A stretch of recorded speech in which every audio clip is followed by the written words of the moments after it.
How do you feel about fantasy, Chuck? You don't like science fiction. How do you like fantasy? I don't like fantasy at all. I like only dramas. Yes, I like dramas and thrillers. Rom-coms. And horror. I'll reveal my true feelings about Chuck fantasy only later. likes Italian neorealism. That's it. Yes.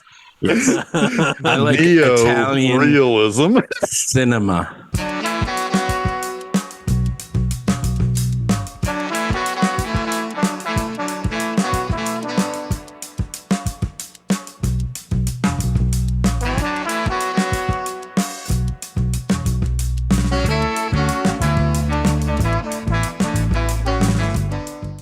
Hello and welcome to Film Seizure, where this month we will be taking a fantastical fantasy journey through 1980s fantasy.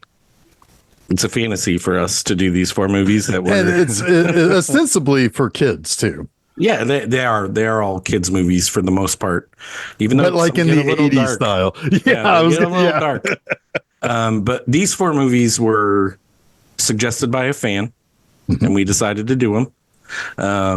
So if you're out there listening and you want us to talk about a movie that you like and probably trash it, suggest them. We'd love to talk about them. I'm kidding.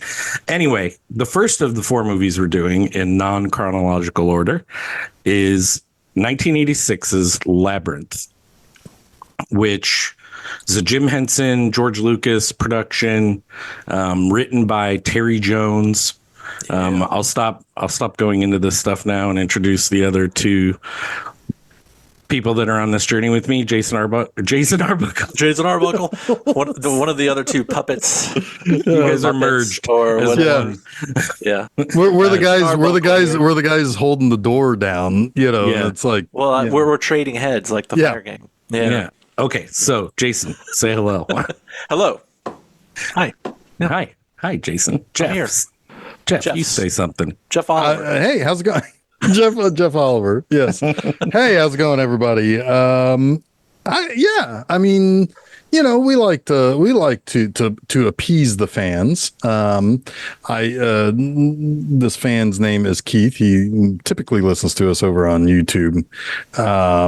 Often has left lots of comments, lots of appreciative commentary, and you know, flattery will get you everywhere with Film Seizure. Yes, it got him four movies. It got him four movies. Your wife has gotten one. He suggested. He emailed. And he was like, "Hey, these were four movies I loved as a kid. It would be amazing if you ever decided to talk cover about any podcast." of them. Yeah. And then we were like, well, fuck it. Let's just do them all. What's the next open month? Well, the thing is also, the reason I think where this came from, if I'm not mistaken, is he enjoyed our episode on that ended out the last year where we had, like, right around Christmas time, we had the super depressing Simple Plan. And then we had the Ice Storm, and then also even the Iron Giant. Yes, is this the same guy? Oh, yeah. So Iron your Giant. Comments on YouTube are hilarious. Keep coming. Yeah. So we also had the Iron Giant, which also, like, while there is hope at the end, you know, a little kid has to watch his big robot friend get, like, fucking nuked. You know, It was a very depressing Christmas for sure. Leave it to me to pick a month that inspired someone to be like, "Fuck this! I need to pick a month for these guys. I need to relive my childhood." Yeah, I need the warm blanket of the '80s. So I need the warm blanket of really dark Jim Henson stuff. Right. Oh, shit. Right. This is like a warm blanket, though. I can't. Viewing them through the lens of a child, I'm excited. Yeah. As an adult, I'm like, some of it is like, oh, all right, I really like this as a kid. I'll do more of that next week. Yes, exactly. Yes. You didn't. That was pretty. I got stuck in your throat there, buddy. We're gonna be off the rails. When I'm a 2,000-year-old buzzard, they're gonna get stuck in the throat there. I will say one thing: there's only one of these movies this whole month that I know for a fact I watched age appropriate. Interesting. And it's the last one that we covered, or that we're covering this month. Really? Huh? Yeah, that was the only one that I watched as a kid. Now, likely next week's I did too, but I can tell you exactly when I watched, or I'm pretty sure. Let's stop being cryptic. Is Legend the last one we're doing? Yeah. Yeah, that's the only one I watched non-age appropriate. Huh. You guys are the same person. Yeah. We swapped heads. So the thing is that I probably saw The Dark Crystal on cable sometime when I was little, but that's the earliest one by far. I mean, like my enjoyment of fantasy when I was a kid was probably not age appropriate. Certainly not with like Excalibur and we got to count Star Wars, right? Well, yeah, sure. I mean, Star Wars, of course, but like, yeah, I mean, my fantasy was like we don't want to hear about your fantasy. Fleshful fantasy. My fantasy movies that I typically watched a lot when I was little was Excalibur, Kroll, and Sword and the Sorcerer. And Beastmaster, right? No, not Beastmaster. I didn't watch that until later. Sword and the Sorcerer, yeah. But two of those, Excalibur and Sword and the Sorcerer, I would say is probably not age appropriate for like a 6-year-old. Definitely not. I ate this shit up when I was a kid. Like anything fantasy related, I ate up. Yeah. Now, I can probably tell you when I went back to watch Labyrinth, and that was probably around 1991 after seeing The Rocketeer and Career Opportunities, because then I was like, what else is Jennifer Connelly in? Mm-hmm. And here we go. This would have been, at that point, pretty age appropriate for 14-year-old Jeff. Yeah. Right. Yeah, definitely. And I mean, she in a lot of ways kind of carries this movie. In a lot of ways. Yes, but asterisk. I'll come back to that. We'll come back. Well, my asterisk would be the real thing that carries this movie is just like pure imagination. Oh, bonkers. Yeah, the pure bonkers. But just like bonkers. Like my asterisk is more for Sarah than it is for what's carrying the movie. Sarah. Fair. Sarah's a royal bitch. Yes, I hate her. I hate her in this movie. I don't like her at the beginning. When she gets into the labyrinth, she thinks she's smarter than everyone. You fail. You're going to fail. That baby's going to die. Just give up. Just stay down in that pit.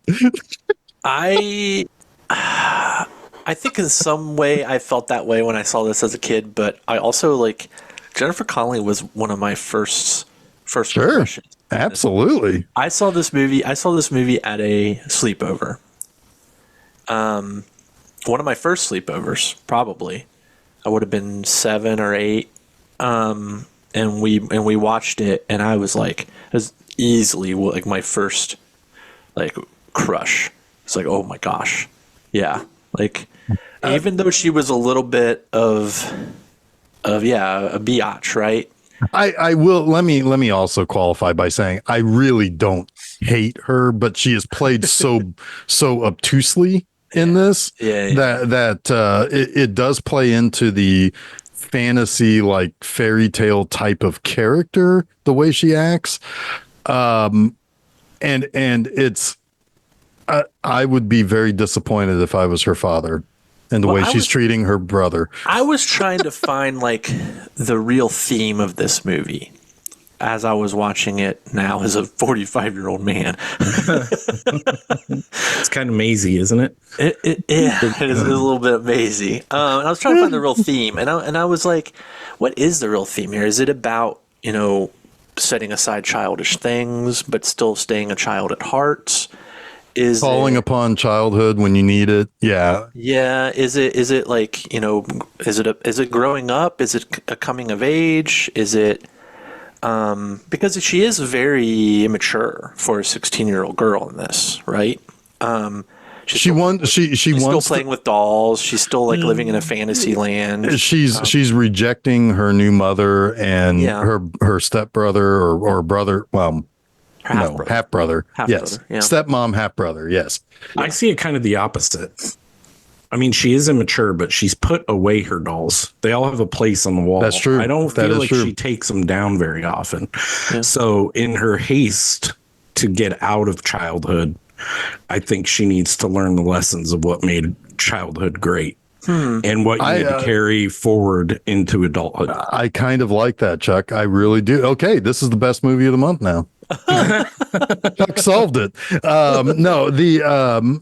I mean, as a guy who has a lot of childish things in their place, I appreciate that actually, because I don't sit there and play with those fucking Transformers. Jeff feels seen right now. I know. You're welcome. But it is a connection to your youth, right? Exactly. Like, it's that visual need to look at something and say, that was a good time. But she's very protective of it, right? I mean, she gets very angry when Lancelot, her teddy bear, is out of place, and she's like a collector on the floor, right? Yeah, I know, Chuck. Sorry, Jason, go ahead. I don't know. She's in this sort of moment in her life where she has a lot of maturing to do. Right? Yeah, she's not a child anymore, but she's not yet grown. But I think that she's still clinging on to some of that. She's living in this imaginary world, right? She's living in her own fantasy in the very beginning of the movie, right? And it's causing her to shirk her responsibilities, to which she acknowledges, but then she feels like she's come down too hard upon because of that, and it sends her into this sort of adolescent spiral, right? Which I'm not a parent. Chuck is. He's probably seen plenty of those. Yes. Yes. 16-year-old girls aren't. I don't want to say this. They have these moments for sure. Yeah. My kids are never obviously as bad as this, because this is like the extreme to set up the lesson. Yeah. Right? Like you have to show her in this place, otherwise the lesson that she learns doesn't make sense. Right. But I think at her worst, and then she grows throughout the course of the movie. Yeah. I think they go a little too far with it, though. Like we could have sympathized with her being, if she just cried and said, "Oh, I don't want to be watching my kid. I want to live my life. I want to do these things," instead of bitching at her mother or mother-in-law. Stepmother. Yeah. Stepmother. Yeah. Mother-in-law. What the fuck? Yeah. She got married. That would have been. I mean, that would have been. That would have been real weird. I mean, we'll get into some of the creepy stuff later. But yeah, it's a bit much. It's a bit hammered. I think, and part of that maybe is because I think the thing is, because like I was saying, it's like it's written so broadly that it comes across as obtuse. These character, like her character, but also next week's movie, Dark Crystal, does the broad much better. And I think there's a big difference. Why? Because one of the things is like, you don't really fully understand the connection to the goblin world. Why can she just summon the goblin? Like, is the Labyrinth book a real thing?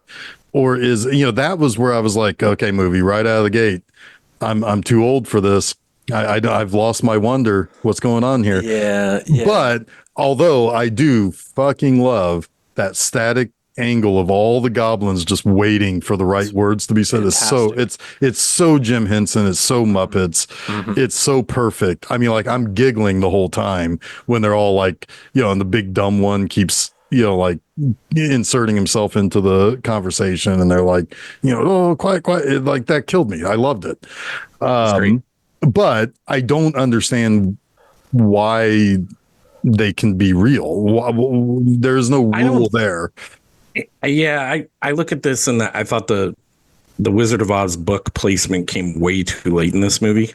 Like they should have shown that much earlier. I don't even know if you guys saw the book on her shoulder, but this is like just her growing up in a dream, just like the Wizard of Oz, right? Like this shit didn't happen. I mean, they could have done it Zardoz fashion. Yeah, I guess Jason knows that Zardoz fashion is. I don't know. If you take the book and use it as its whole basis of reality. Oh, I thought you meant like Connery in a thong. Well, no, that fashion, yeah. No, not that kind of fashion. Although things are not as they she. Although to be fair, it would not be technically out of place in this Finally a costume that shows my chest. I mean, if that Connery showed Here's up a portal for you right here, standing next to Bowie, like, yeah, I would be like, okay, yeah, that fits. This is all working. Does anybody know how Bowie got involved in this? Probably Terry Jones. Probably, yeah. I just last week, and I meant to rewatch it before we started, and I screwed up and I didn't. But the channel Secret Galaxy, that used to be called Toy Galaxy, love that channel. They're always good at going and digging into pop culture stuff. They had done a history recently on Labyrinth, and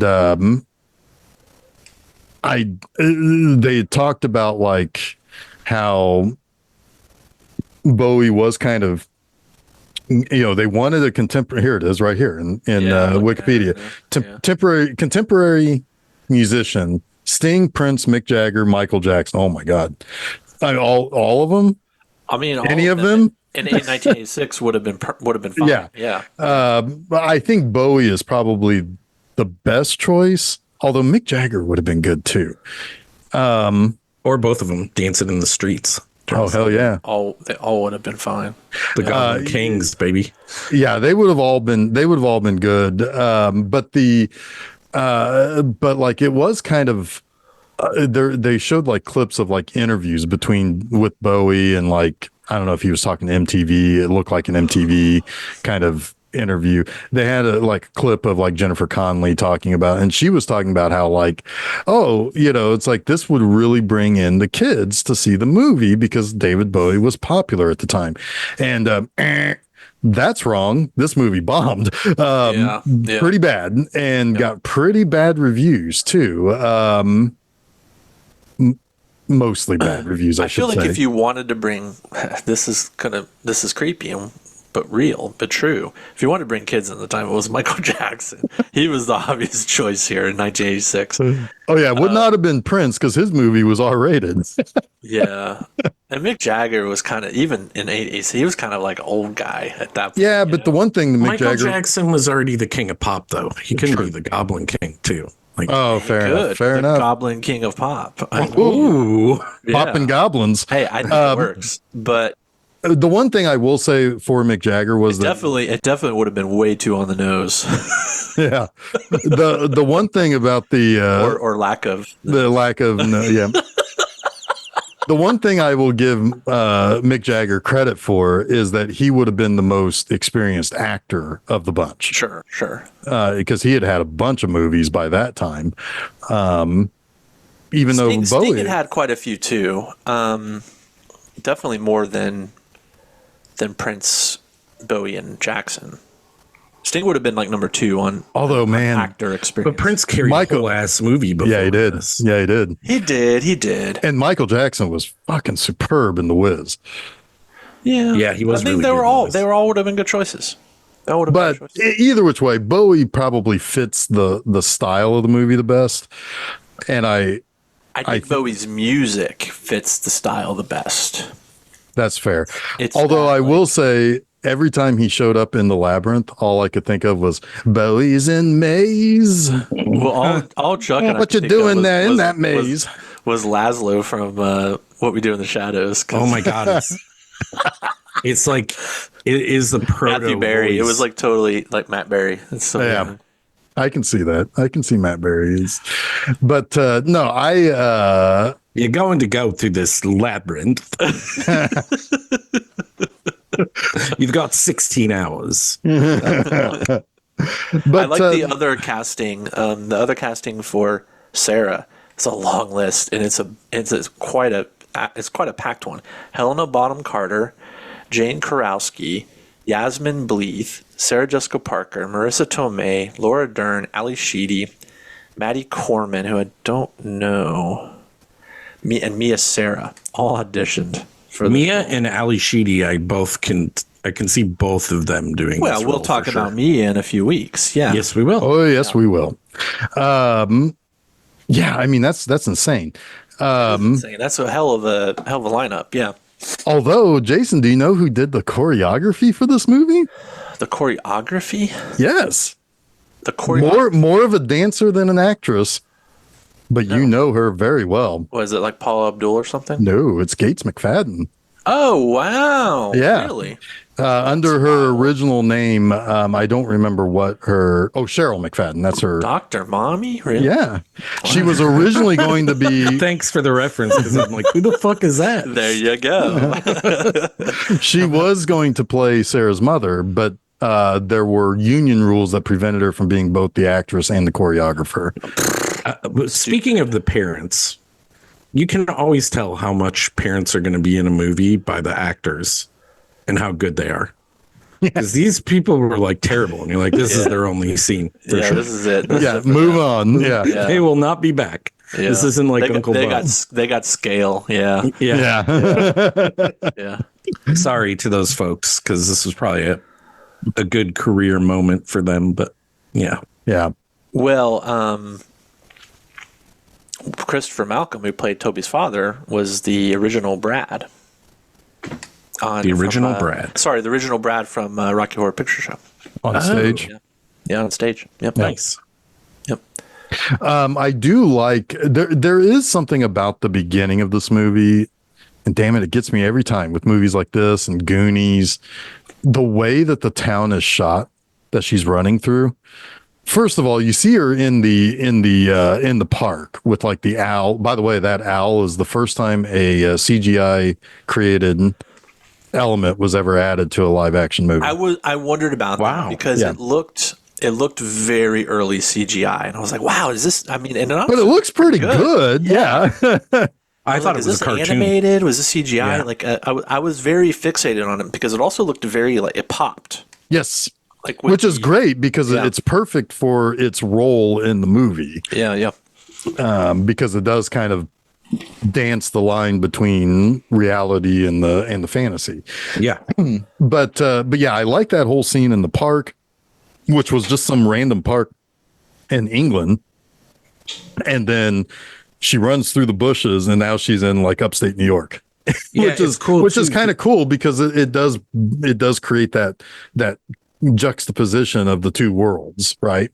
Right. Like, and you get that early sign when she finally lifts her dress up to run. You see she's wearing jeans. Right. She's not full on. Right. Yeah. She's not a fairy princess. She's a modern girl who wishes she was a fairy princess. Yes. It's well done for sure. But no, I mean, this movie is such a weird movie for me. It's probably my least favorite of this month. Okay. I understand why people love it. And what there is to love of it is lovable. Like all the Henson creatures are quite lovable. Jason, you just got back. I was saying that it's like this movie is kind of a weird one for me because it's like it's my least favorite of these four. But I understand why people love it, and the things that are lovable about it are very lovable. The creatures, the imagination run wild. Yeah. The fact that I can identify with Ludo, like pretty hard. No, well, he's hairy and he's just kind of like rocks, and he's beaten down. It's like I get it. I get it, man. Hanging from a tree, getting bit by little sticks. Yeah, man. I like Yeah, it's this is weird for me too because I like a lot of the individual elements of this movie too. I like the creatures. I like the creatures better in this movie than next week's Dark Crystal. I like the music in this movie a lot. But I don't love the Bowie songs. The first song is the only one I dislike. The first one. Yeah. The opening credit song. I'm with you on that. Okay. I like the rest of it. But I just don't like the story. It's just so boilerplate, like fantasy, right? It's weird to me that Terry Jones wrote it, right? Monty Python. You got to assume there was some more weirdness in it, but it went through rewrites that probably dumbed it down. I'm guessing, because Terry Jones is like, he's a weird dude. Yeah, for sure. Yeah, absolutely. And you had those little lines like off camera sometimes, like the one guy yelling, "Oh, my sushi," or I can't remember what the other one. Your mother was something. An aardvark. Your mother is an aardvark. I'm like, that is like Monty Python shit. Oh, that's that's the Frenchman on top of the wall. And a lot of the lyrics to the songs are just so bizarre, right? Like, but none of it really feels cohesive. Right. The songs aren't building any kind of mythos for the story for the movie. It's not a musical. It's just got musical moments. Right. Everyone just seems to be doing their own version of weird. And none of it really fits together. So the story just is lacking. It's really just the bare bones of a story to illustrate a lot of really amazing creative talent. And that creative talent is very, very fun, and it's very fun to look at. It's very fun to listen to, but for me, it's not cohesive, right? I mean, we don't even really know. And this goes back to a point that Jeff made earlier. And sorry to interrupt, Jason. Like, no, you're good. What is the Goblin King even doing there? What is his function in this world? And even if it's her imagination, why is she imagining? Is it from the book out there that will steal her little brother if she asks for it? Right. If she asks for it in the exact way, which God, I love it when the goblin inside the closet or wherever he's at. Did she ask him? Yeah, it's like it's like, how hard is it? And then he just says it. Right. Yeah. But she's making it more complicated than it is, which I think is like a part of her problem in the world. Like, she makes things more complicated than they need to be. Exactly. And if we really wanted to bring the subtext, it's like, it is all her imagination, and it's her imagination run wild, and her imagination run wild is at her detriment, and it is, sacrificing her relationship with her parents and her half brother, and she's got to rein that in and make it a balanced part of her life in order to mature and move forward as a good person, right? As a good person, or a good bigger sister, or a better, better, bigger sister. Yes. But I feel like you could put more. That's just the thinnest of subtext, though, right? Well, yeah, it's missing. It's missing the mythos. Yeah, it's missing. Way missing. It's missing the pathos. It's like missing all the os and Kratos. Right, there's no Kratos in this, but there's a lot of Ludos. There's at least one Ludo. When they were writing the movie, they're like, we're missing one of the oses. Oh, it's Ludos. Let's just load it with Ludos. And I think one of the things also is that again, the imagination run wild is really, really fascinating. It's really, really, I like it. I appreciate it. I want more of that.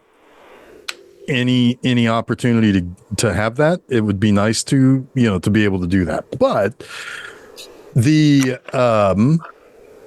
main problem, or another problem that I have with this, is that the story is kind of always circling the same drain, right? Like, she goes through the labyrinth, she finds something that is that she has to do, and people either lead her astray or is untrustworthy, or and then it leads her back to the same spot where it's almost like she's spiraling towards the castle in the center of the labyrinth, not by following the path, but by always being brought backwards. Like, she takes a step forward and then she's got 2 steps back, right? And it's like it just feels like that. Paula Abdul didn't do this. I know, right? Yeah.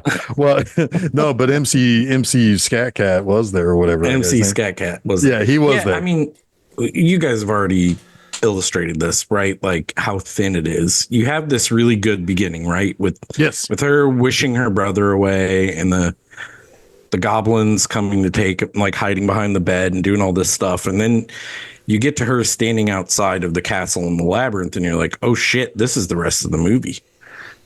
Like, whatever lies ahead of me is just this, right? It's not like an adventure through multiple, like a labyrinth to next me. Next week has an adventure to it, right? Yes, it's more of a metaphorical labyrinth, not a literal fucking labyrinth. And it's also a real hero's journey, right? Exactly. Yes. Yeah. I mean, it's but again, it's like I can't deny that there is charm here in this movie, right? Oh, Hogwarts is awesome. Hoggle. Hoggle. Yeah, they call him all the names. Hogwarts at one point. Bowie. They both screw up his name when he's standing right there. Yes. I can't remember what the other name was. What's kind of wild about this? I just recently watched Return to Oz. When's the last time you watched Return to Oz? It's been ages, decades. That movie came out a year before this. And also horribly panned. Yeah, but it's unfair.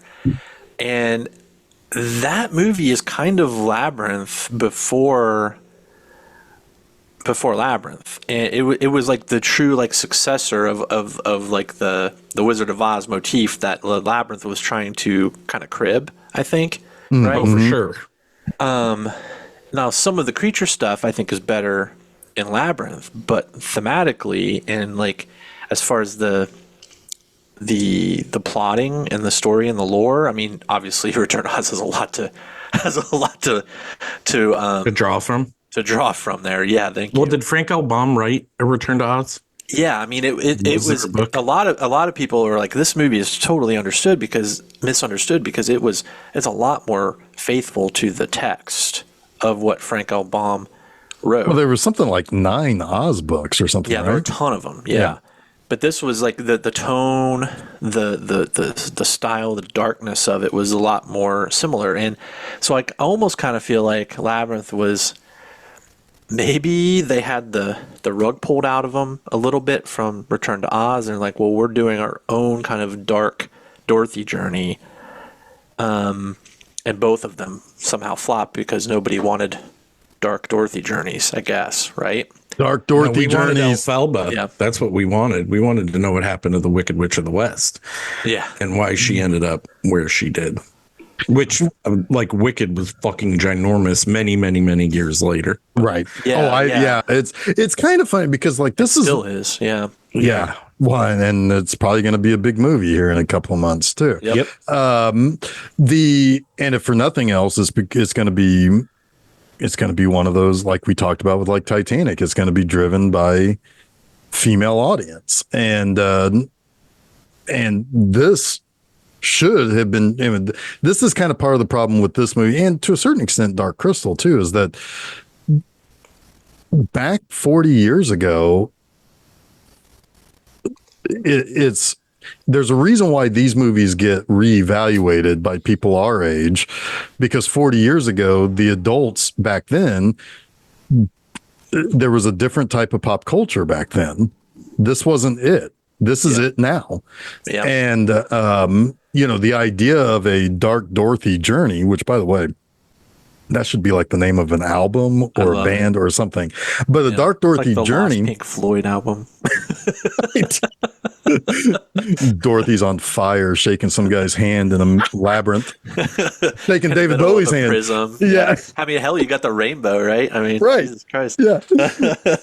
Then, but I mean, like, there's a reason why these movies are beloved today, and why, even though we have our problems with it, we're not bashing the movie like it was then, where people think it's ugly, or they think it's, they only want Jim Henson to make Muppets or to make Sesame Street. It's not that.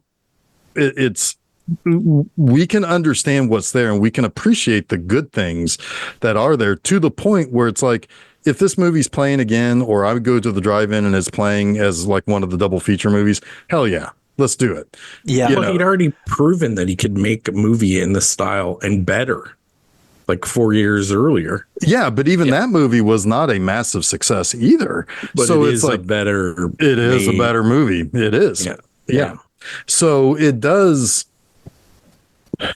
I wonder if, it's like, far be it for me to question somebody like Jim Henson, because Jim Henson and his original writing partner, Jerry Jewell, I think is his name, they had an incredible sense of imagination. Sure. Like things that you can't even comprehend. Yep.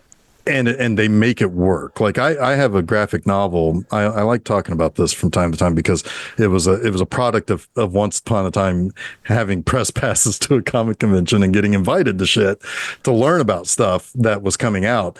There's a book called Tale of Sand, which was an unproduced script of Jim Henson and Jerry Jewell. And it is the most bizarre tale of this whole like reality show type of competition, where somebody is sent out into the desert alone, and maybe they'll show up in the next town, or maybe they don't. And there's this whole like journey the guy goes on in his mind that I don't even know how. I mean, barring drugs, I don't know how you get to that story. Like and it's so good and it's so interesting. And, so Henson has that. But I do wonder to a certain extent if maybe Labyrinth's failings are a little bit more hubris. Because Lord knows a few years later, a little bit of hubris is going to bring him down, unfortunately, in terms of his sickness that ends up killing him. He doesn't go to the hospital. Oh, so I wonder if there was a block or something. I wonder if the failing of this movie came from him just thinking, I'm always making this decision like I did in the past, but it's going to be the right decision, but it's not the right decision for that movie. You see what I'm saying? I mean, like, yeah, I do, but I just thoughts on this. But yeah, go ahead, Chuck. If you have thoughts on this direct thing, go ahead, because I want to go back to something earlier just to ask something. I think that Jim Henson just had unbridled imagination, and it took like very talented producers to focus it into a concept that made sense, right? Like, Jim Henson came up with the Muppets, he came up with Sesame Street, he came up with, like all sorts of crazy stuff, but that's not a story, right? You need people to craft that and mold that into things that are tellable. And I don't think that Labyrinth isn't, a cohesive story. It is. Yeah. I mean, there's a point A and point B, and it goes there. Yeah. But honestly, I mean, think about, you mentioned his death. I mean, he was what, 50? Right. Labyrinth 4 years before he died. I mean, this is a guy who didn't make a lot of feature films outside of the Muppets. He was really just kind of hitting a stride. Yeah. Right? Like we didn't really fully see what he could have done. And it could have been magnificent. It probably would have been magnificent. It would have been interesting to see him more in the later age where CGI starts to come in and he's still doing practical effects and puppeteering at its like finest, right? And like without a hand in the mouth. And nobody makes movies that look like this anymore. Nobody. That's true. Nobody. Oh, this would all be CGI today. Yeah. I mean, even the Dark Crystal, and I know we're not on the Dark Crystal episode, but the show was CGI, I think, too, right? The recent show. It all was, but I think a lot of There it was CGI in there, yeah. I'm sure there was, but I think they did practical puppet effects in that. Okay. I never watched it, oddly, but we'll talk more about that next week. I probably. kind of want to now. Yeah, but yeah, we'll talk about it next week. Anyway, it's kind of hard to say. I mean, the guy was, 53 years old, sick for a few of those years, and was already like an icon. Yeah. But he really hadn't like cracked that original feature film, even though Dark Crystal and Labyrinth are cult films to this day, right? I mean, like them or not, like we can criticize them all they want. They're like beloved by millions of people in the world. Yeah. So that's what I was going to ask. And this was something that I think Jeff said pre-show, that this is the most popular of the 4 films we're going to cover this week. How is that?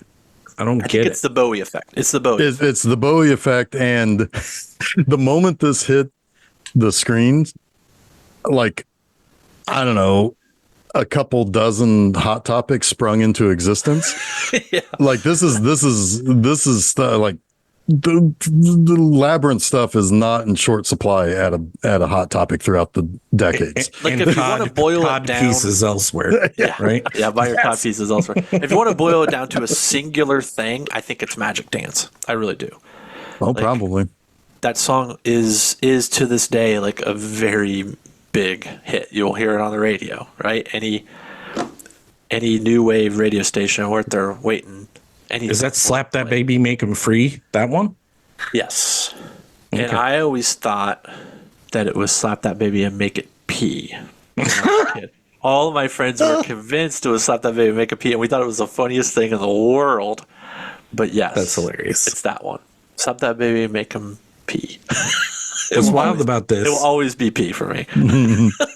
This probably says something about the plot line of the movie. We've been talking for a good 50 minutes and haven't even really talked about the plot. Because there isn't much there, right? No. Right. I mean, it's it all the plot happens in one scene, which is she makes the wish, the baby is taken, Jareth arrives and says, I'll give you 16 hours or whatever it is to get to the castle through the labyrinth.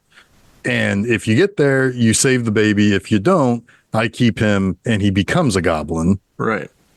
And then it's just, you're like you said, Chuck, you get into the labyrinth and it's like, oh God, this is the rest of my life of this movie. Yeah, this is the rest this of is movie. it. But then it also devolves into this kind of sort of creepy, like, be my princess, submit to me and I'll submit to you. It's like this really strange like dom sub ballroom relationship. Yeah, that ballroom scene. It's like this is weird.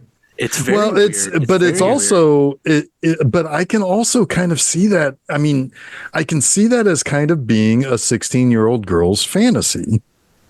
Well, maybe not 16, maybe like 12-year-old girl's fantasy, to be the princess, to be the object of the prince's desire. Yeah. And let's face it, Bowie is made up to be kind of pretty in this movie, right? But he shouldn't be. He's too old. He's too old for this kind of interaction. Sure. Like, even if you want to call him a prince or whatever, he's way too old. It would make a little bit more sense, again, if we knew a little bit more about where her imagination is. Is that is she living out the Labyrinth book? Right. Is this her fantasy or is it his? Right. Right. Yeah. I never get the sense that it's hers. And that's why it gets creepy. Right, because she can't remember the lines of her own fantasy. Doesn't make sense. Right. Right. I can never remember the last line. Yeah. It's her. Yeah. But we do encounter a farting bog. Oh boy. Oh my God. Jeff, you got to talk about the farting. Well, I love the farting bog. I mean, it's got abscesses. It's got little fart mouths. It's great.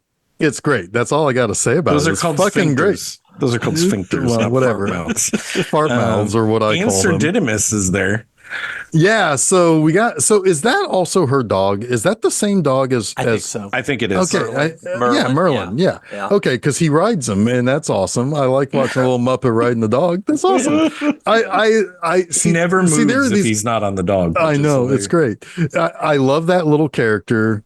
Because I love the sideline he has at the very end when they're all in a room, and he's like, "Anybody want to play Scrabble?" Yes, he's fucking. He nuts. kind of reminds me of like a Puss in Boots type character. Yes, Yeah. and I loved him for it. But Ludo's my guy. Ludo Ludo is the best. I can't not love Ludo. I mean, you can't look at that face and not think that guy could be our vice president someday. Oh my gosh. He does kind of look like, you know what I'm one talking thing- about, Jason? He looks a little grumpy, but he's warm inside. Yes. One thing I want to say about Sir Didymus too, because his first scene is him guarding a bridge. It's very Monty Python. Oh my God. right? It's Yes. Yeah. Yes. Yeah, because he even does my name is Tim. Yes. Yes. But yeah, he's doing the Black Knight and the dude that's like, what's your favorite color? But the turn on this is like when she finally asks, like, well, can we pass? He's like, yes. He has to think He's about it for allowed a second. He's like, I guess so. Yeah. Because nobody He's had like, ever I can't asked allow him. Never asked me I before. can't allow Yeah. that. Yeah. See, it's the elements of this. It's the individual pieces of this movie Yeah. that when it adds up, it doesn't really. But the individual parts are greater than the sum. Oh, for sure. Yeah, it's like there are 4 or 5 scenes that I'd watch right now on YouTube. Even the And little still- bookworm. Even the little bookworm. Oh my God, guy. the book. Oh, and at I the very love the beginning. So yeah, cute. and I love that he's like, I'm glad she didn't go the other way. She would have taken it right to that castle. Right to the castle. Which is kind of funny too, because if you think about it in the context of, oh my God, this is the rest of the movie, and oh my God, that could have been the end of the movie. It's kind Right. of funny. It's Yeah. pretty funny. Yeah. It's like, wow, this could have been a 10-minute movie. Yeah. But there is also something to that. Like, if you want to go a bit deeper, like, she wasn't ready for the castle. Absolutely. Yeah. Yeah. So turning and learning. Turning and ripping learning. tearing. Is that the real theme of this movie? Turning and learning? Turning and learning. I've discovered it. She needed to go the wrong way, right? Or she would have failed, I think, in the castle. She didn't know. She had to learn a lot of things. She had to learn forgiveness, which is what Boggle gave her, right? She had Yep. to learn perseverance. She had to see that fucking fart bog. She had to learn flatulence. Yes. And she had to learn Ludos. And she had to Whatever the learn fuck that ludus. means. This is a lot of what's the smells. No, he And always she had says to her learn, smell. and she had to learn how to chili down. She had to learn it. Yeah, talk about those guys. Talk Jason. about it. I fucking love it so much. All right, here's the thing about Chili Down and the Fire Gang. They are simultaneously my favorite part of this movie, but they also look the worst, right? Because they do that compositing animation so that they look like they're dancing, but they didn't Yeah. have the puppetry to pull that off, so they had to do some kind of bad compositing, and it looks bad. But then when they do stop doing that bullshit and they're just like tossing their heads around, it's so good. And Well, at one point, doesn't she just start ripping their heads off and tossing them in the room? Yeah, Yeah, she's that's taking all not their heads allowed, off though. and like throwing them to get away from it. It's so good. And they're like, and they get mad because they're just like, hey, that's against the rules. You can only throw your own head. Now we're going to throw your head. We're going to gonna throw your and throw it. Oh, it's so good. But it's just weird. It's just weird. It has no real place other than just being another weird thing in the labyrinth, right? And that's kind of like the bad thing about this movie, but it's also its charm, is just weird scene after weird scene. What even is the Fire Gang? Do you know what the? No, and I have no clue, but they're hilarious. They I are? mean, I guess you could say And I like love that song. Susan was upstairs when I was watching this movie. She was like, I don't really care about Labyrinth. And it was like, I was watching it. And she was like, man, she came downstairs. Like, man, the music was really good. And I was like, was it the Fire Gang song? And she's like, I think so. And I was like, well, let's make sure. And I played it for her. She's like, yeah, that's the one.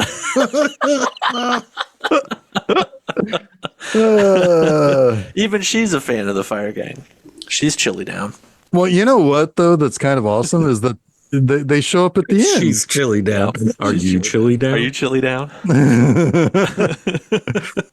But yeah, they show up at the end. They're like, it's like, hey, I mean, it would have been funny if they'd have been like, we just came here to throw your head. Yeah, it would have been. It's like, we're still after your head. Are we throwing heads? Yeah, exactly. It's like, When I you don't know what think Scrabble is, but I want to throw some heads. When you think this wild chilly down with the fire gang. I mean, what the fuck? These lyrics make no sense. And David Bowie wrote it, right? Yeah. That's all. Yeah. Yeah. I think there's a demo of him performing that song somewhere. Oh God, it's wild. It's absolutely insanity, but it's delightful. I like it too. It's delightful. With the chilliest bunch in the land. They don't look much. They're sure chilly. They party till they glow. Ha. Bad hep. Bad hip. Got a bad case of the hep. Ay. Yeah, I mean, yeah.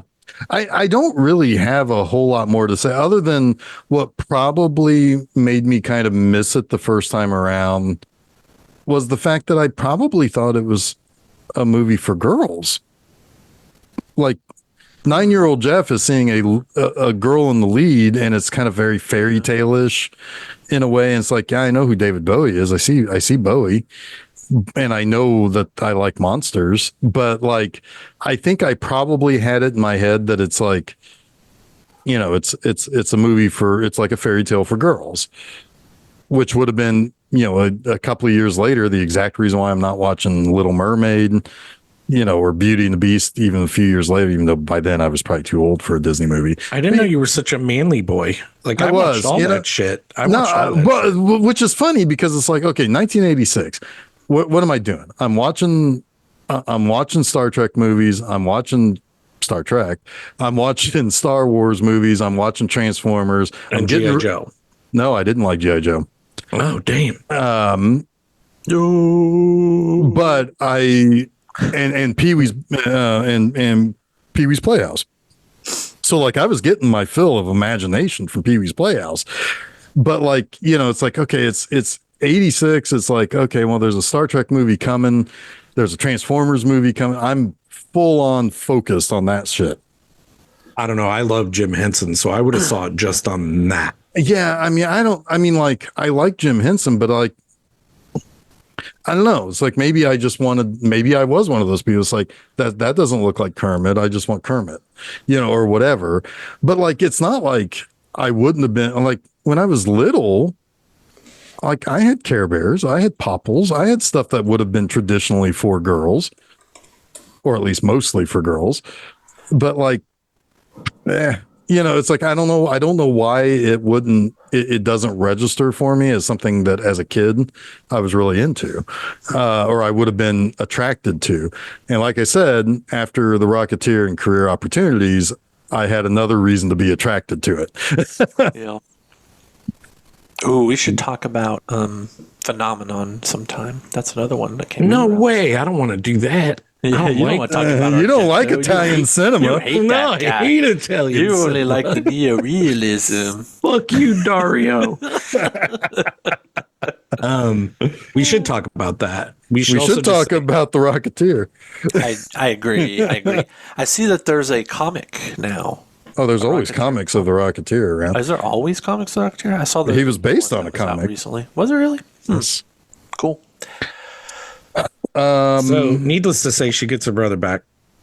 Yes, I mean she gets there, but not before she gets a little bit of it's like a freaky Bowie action happening. Yeah, and then she has to like Freddy Krueger him. It's like you don't have any power over me, and he disappears. And he's like, to an owl. It's like, what are you talking about, man? Yeah. It gets all like MC Escher up in there too. Yeah. Oh yeah, I have MC Escher ending.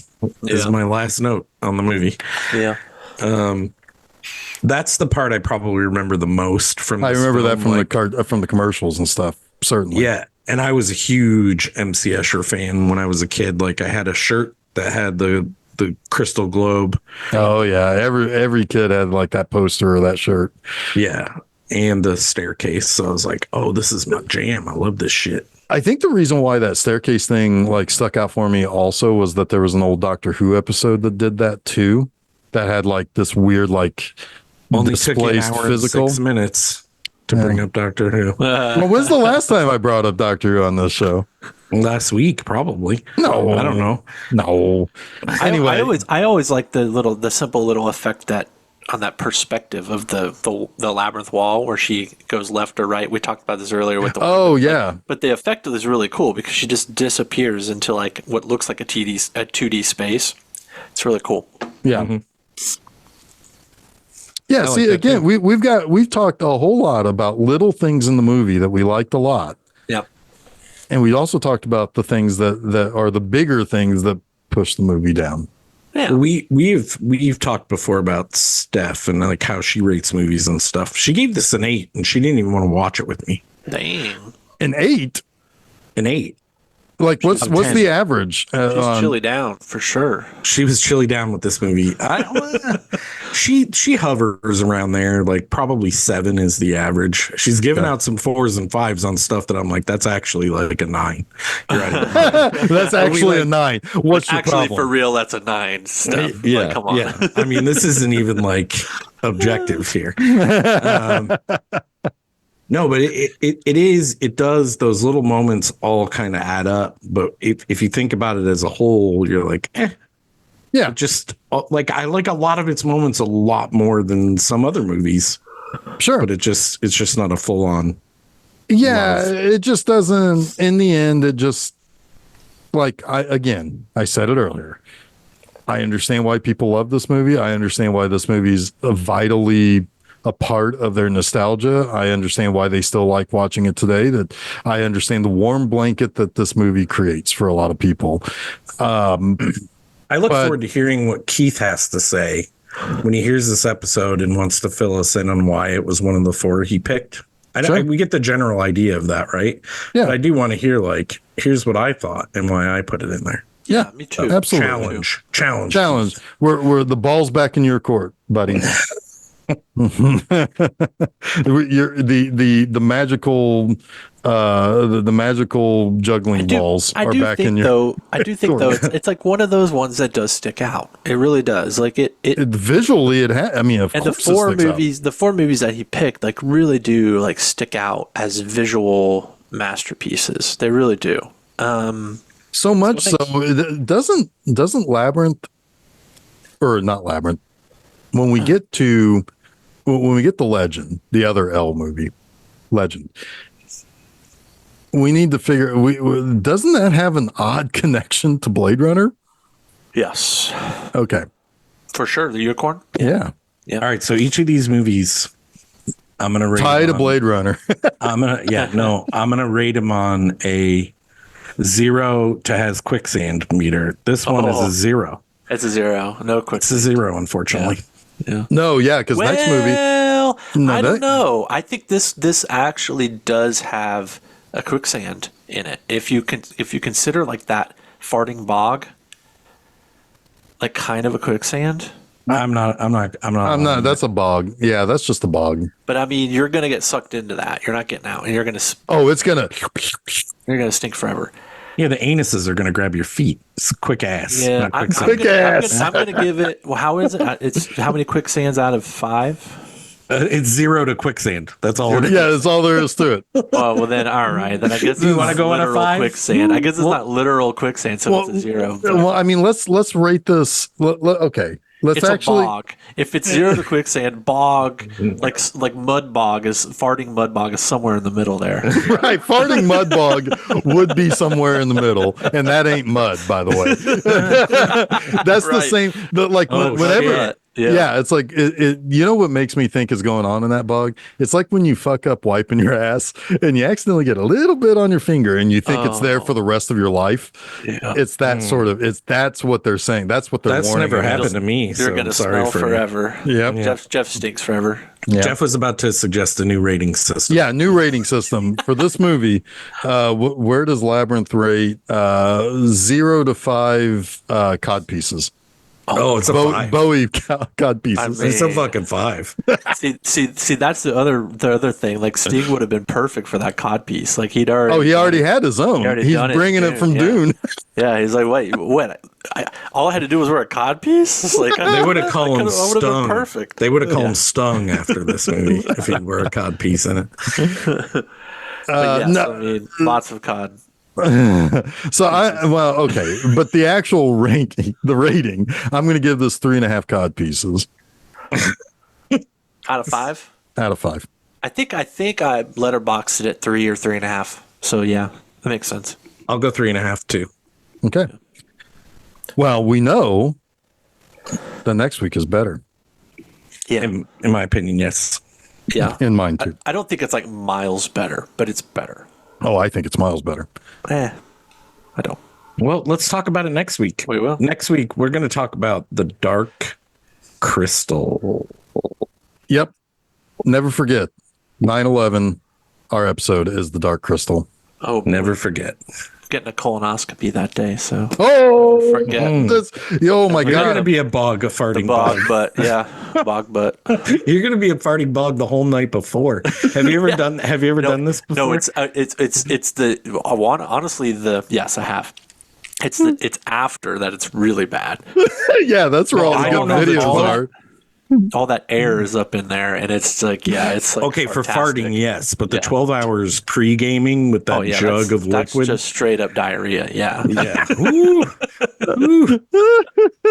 You fill the bog that night. and then Oh, yeah. you- Yeah, and then the next day you have to go through it.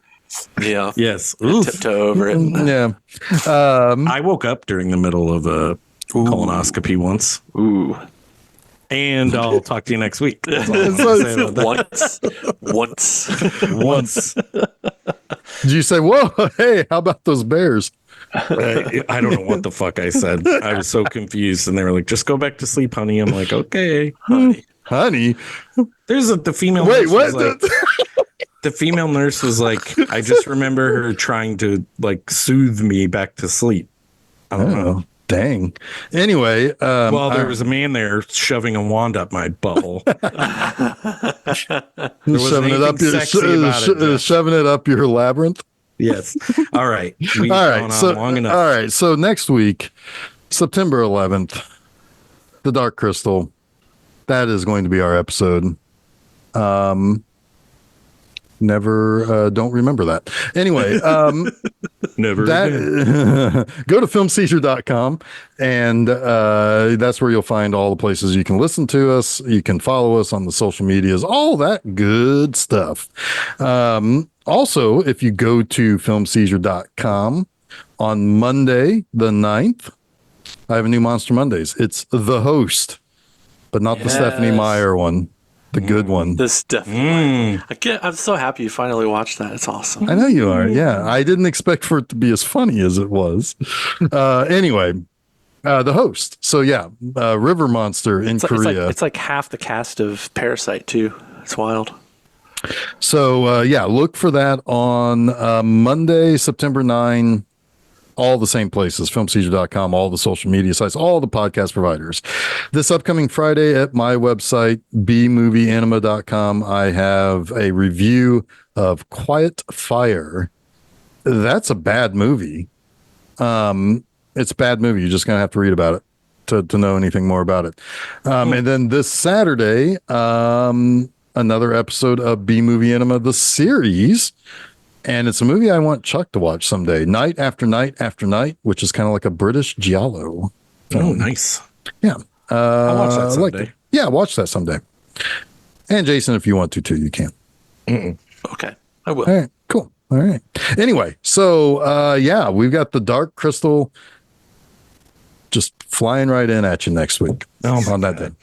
And so until then, I'm Ludo. I wish I didn't bring up my colonoscopy experience. That's staying in. I wish I didn't as well. And you have been listening to Film Seizure.